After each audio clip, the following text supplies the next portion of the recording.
Rita, how many times do we have to go through this? Singing does not put food on the table. Singing does not pay the bills. Singing is no guarantee to a future.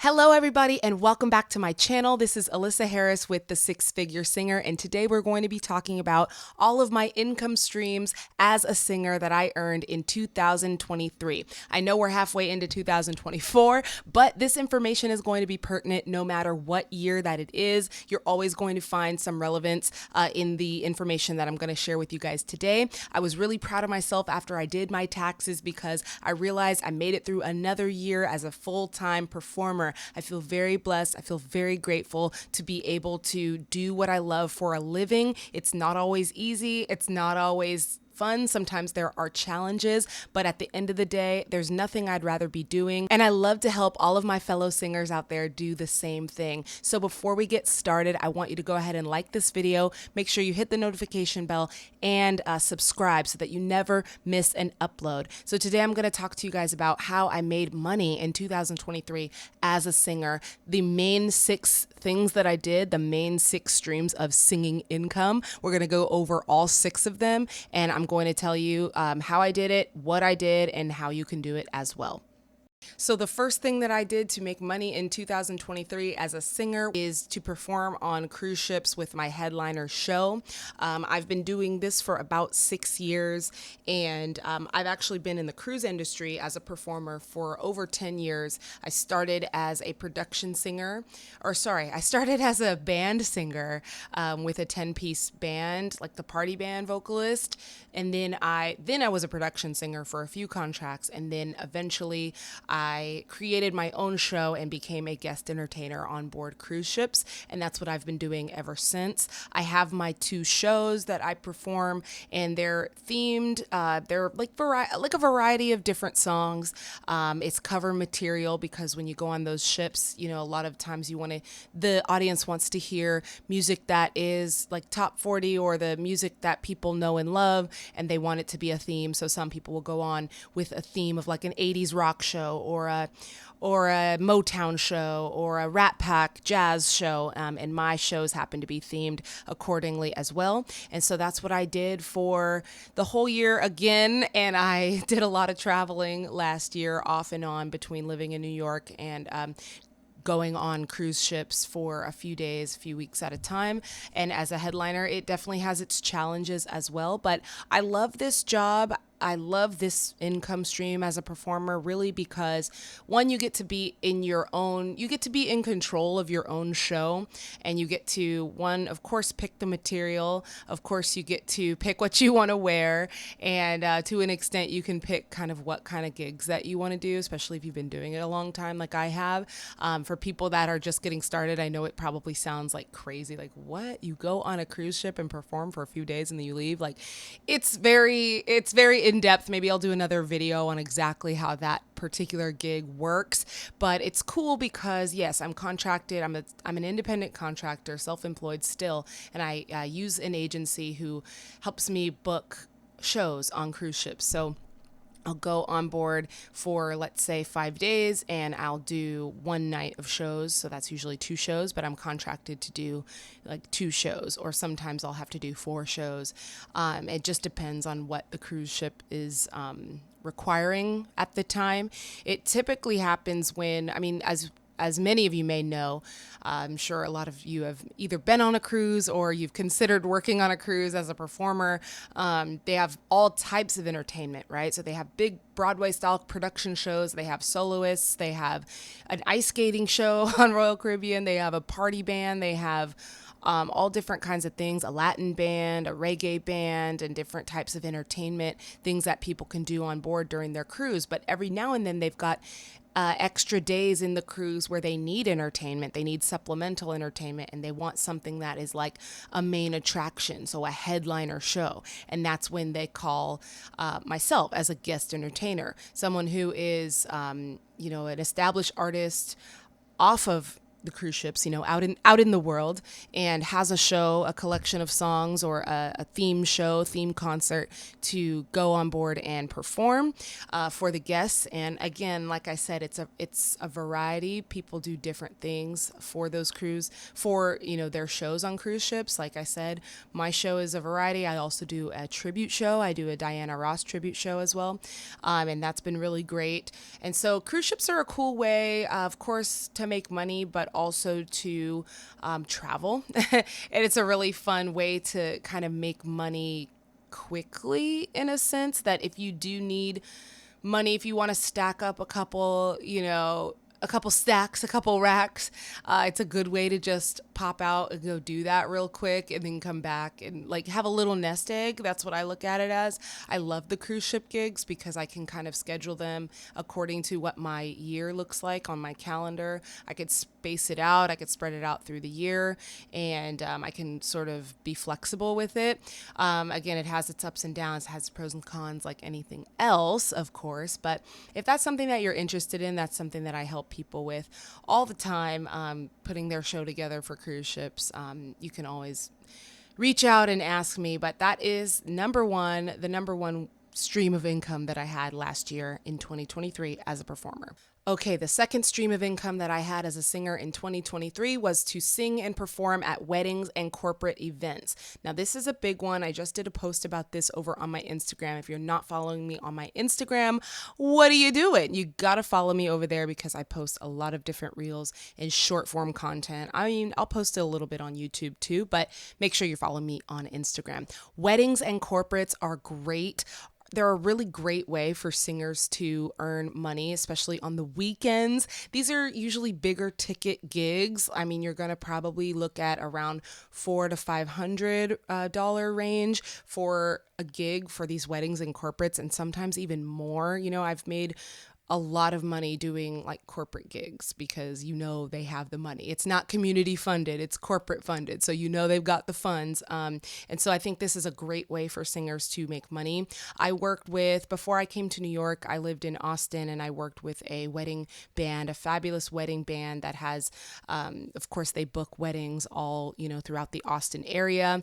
And of course, when I came to New York, I still had that skill set and still wanted to get involved in the wedding and corporate band scene. So that's what I did as well out here. And it's been really, really good. Go check out my latest reel about wedding and corporate band singing, as I said, over on Instagram, because it's cool because, of course, it's fun.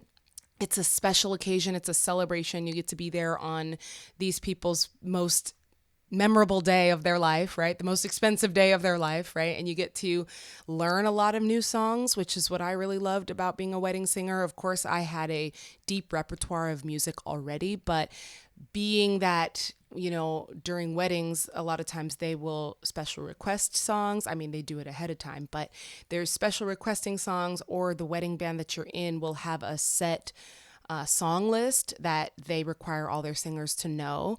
And that's a really great way to get familiar with a lot of different styles of music. And for me, that has been it's really helped me a lot as a singer and as an artist. It helps you to develop your chops, as they say. I mean, working every single weekend, like singing every single weekend and working those muscles, using those skills, using that stage interaction skills, that banter, those skills of like interacting with people and communicating with people. Like, these are all invaluable skills that you don't really get unless they're really on the job. So I thank being a wedding singer for teaching me those types of things. I've had, again, really great experiences with it, and it's a great way to earn money. You could earn, like I said, 500, 600, 1,000. It really just depends on what area you're at, what the demand is like, of course, and of course your experience level. But if you're a singer and you're looking for more ways, more, opportunities to sing and make money, I would definitely say look into weddings and corporate opportunities as a vocalist. All right, number 3, it's not as much of a big ticket item, but if you do enough of these small things, they definitely add up. So number 3 is performing in dive bars, lounges, and restaurants. So I did a little bit of that last year as well as I was getting into the New York music scene as a singer. I did a few that it was a mix of people that recommended the jobs to me, and it was also a mix of me seeking out different lounges and restaurants that have live music, and me being available and reaching out to their booker or their manager and saying, hey, I'm a singer, I'm a performer, I would like to do my show here. What's the pay? And can I collect tips? I've had to do that as well. But those are always a great opportunity to earn money. And I like that you could kind of do them during the week. A lot of places that have a happy hour or they have like an evening, like dinner hours, they like to have live music. So they'll have like a jazz night. That's what I did here in Harlem in New York. I did a restaurant gig that they had jazz nights every Thursday. So I came in and I just did a 2-hour set, myself and a piano player. Sometimes it was myself, a piano player, and a bass or a guitar, a small trio or a small duo. And it's great because you can pick the songs and you can do like 2 sets. Like, let's say if it's a 3-hour, they want you there for 3 hours, you could play like 3 sets, with like a 15-minute break in between each one, or however you want to do it. It's really kind of up to you. You kind of have that freedom and flexibility. It's another great way. It's a good opportunity to earn tips. I love that a lot of people do appreciate live music, especially when it's free. It's a feature of the restaurant. So they're going there and they're paying for dinner. They're not paying for, a free concert, but they're getting it as well. And so that usually inspires people to want to tip well when they see great music. And it's kind of an unexpected, pleasant surprise. So I love that about singing in bars and lounges and restaurants, because again, they didn't come there to see you in particular, but they're glad that they did. And not only do they tip, they also that's a great way to push your social media and get more exposure and get a following. If it's somewhere in your community that you play at this same pub or this same restaurant or this same, bar every Friday or every Thursday, I mean, what better way to get people to come and see you on a consistent basis and getting that kind of loyalty with fans and supporters. That's a great way to do it. And again, it's not a big ticket item, but it is something that will increase your chops, increase your experience. It definitely has its upsides. And I made a good chunk of my income last year performing in dive bars, lounges, and restaurants. The fourth way that I was able to earn income as a singer in 2023 was to put on ticketed events and concerts, specifically tribute concerts. So a few of these I put on and produced myself, and a few of these are produced by a third party. So some production company or some concert series that puts on shows and they produce it, they market it, and then they're looking for singers. And some, like I said, I do have an agent, so some my agent books for me, and it's really just a variety. But I love these because this is a way to really kind of have an intimate space, and you have a captive audience. They've bought the ticket, they're there to see you. It's a themed concert, whether it's your own music or whether it's tribute material, cover music. It's always something that people want to come out and see. It's an event. It's not something that they stumbled into. It's something that they went out of their way to purchase a ticket for, which is always, a great way to get people to invest their time. Is like, I bought this ticket, I'm expecting this great show, and that's always what they're going to get. And so the ticketed concerts that I did last year went really well. I did, I think, 3 or 4 candlelight concerts last year. I did a few tribute shows in Phoenix, in Vegas, and a few in New York as well. well that were ticketed in some of the venues out here.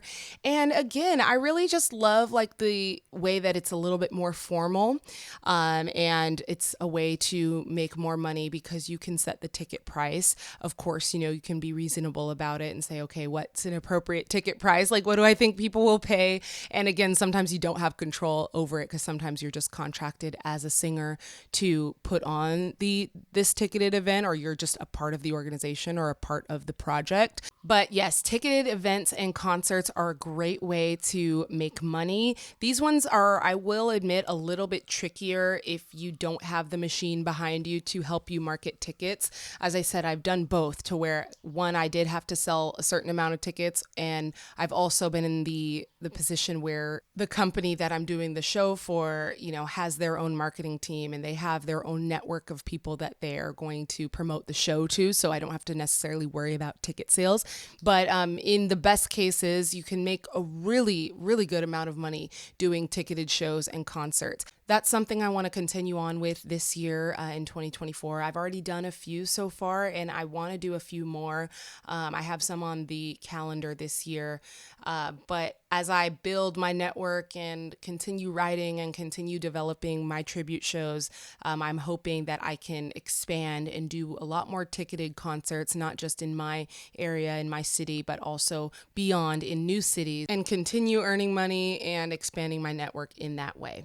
Okay, so the fourth way that I made money in 2023 as a full-time vocalist was to lend my voice as a studio session singer.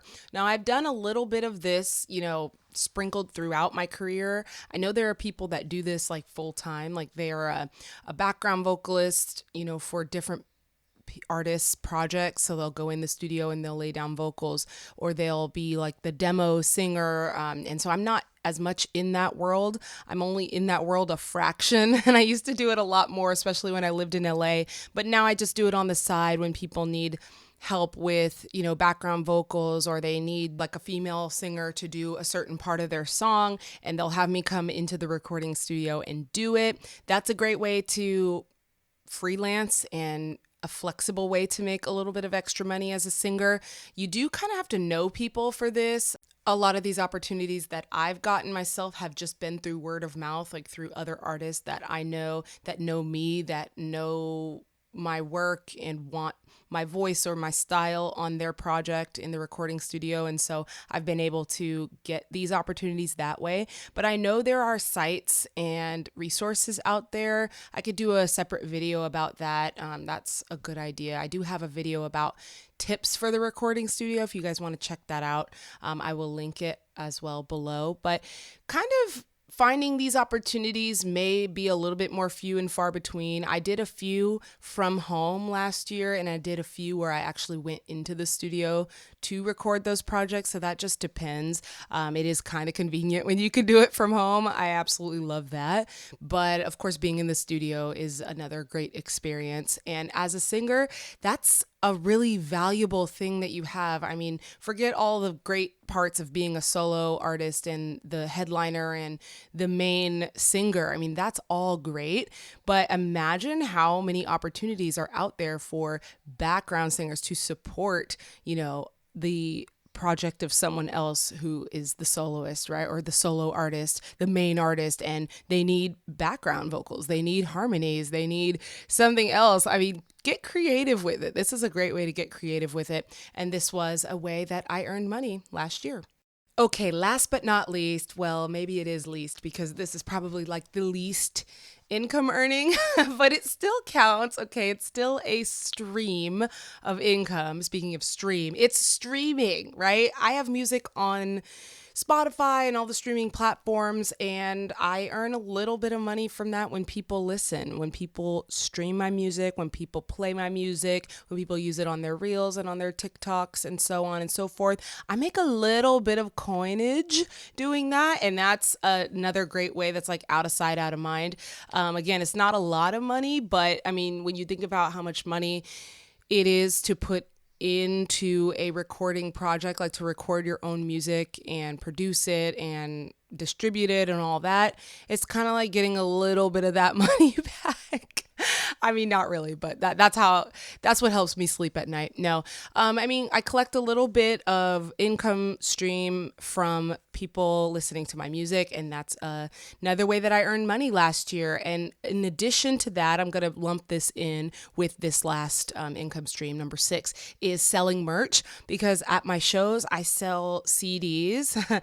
I know it sounds crazy and funny, but a lot of times if people have come to your show, they'll buy anything from you just because they love you and they want to support you. So especially on the cruise ships, I will sell CDs. I'm getting ready to start with t-shirts and other types of merch, as you guys know, or maybe you don't know, but I am also an artist. So I have graphic design and cartoons and little gifts and things that I'm going to start selling at my shows. I also want to maybe try to start doing like vinyls or keychains, magnets, little things like that. All of those things add up, even though it's a little bit here, $20 here, $20 there, $5 here, a couple cents here. I mean, that all adds up, and no amount is too small, because that is a testament to the fact that you have made money using your voice, your gifts, and your talents. No matter how little it is, the principle is that you made money using your voice and your talents, and that's apparent in that income stream. All right, guys, so that wraps it up for this video. Let me know what you thought about it in the comments.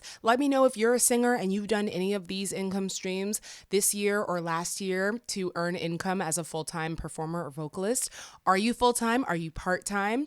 What's your singer story? What's your journey?